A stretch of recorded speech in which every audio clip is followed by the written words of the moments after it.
They're really a glitch Yes. sa BPI. Yes, as per Attorney Mans. 2 million lang talaga yung ano niya, amount received.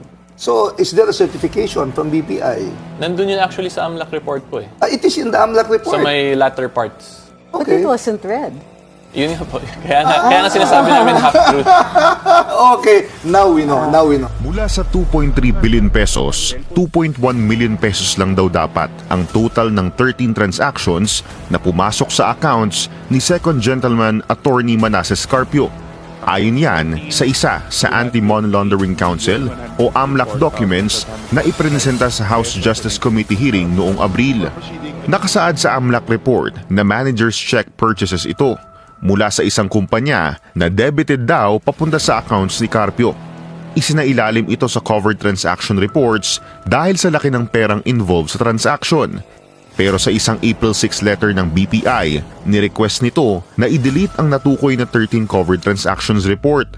May nangyari raw kasing systems bug mula sa source application ayon sa BPI na nagresulta umano ng inaccurate amounts sa naitalang transaction records. Base raw sa kanilang verification, imbis na 2.3 billion pesos, 2.1 million pesos lang ang tunay na halaga ng nangyaring mga transaction. Ayon sa AMLAC document, may total of 403 recorded transactions worth 3.1 billion pesos si Carpio mula 2007 hanggang 2026. Kasama rito ang umano'y aggregated 2.3 billion peso glitch noong 2024 at 2025. Kung imemenos ang 2.3 billion peso glitch na ito sa total transactions ni Carpio, tinatayang aabot lang sa mahigit 795 million pesos ang total transactions nito sa loob ng halos 2 dekada. Ang naturang halaga tila malayo sa ipinakita sa total amount of inflows ni Carpio na 2.5 billion pesos na ayon sa AMLAC ay classified bilang suspicious at covered transactions.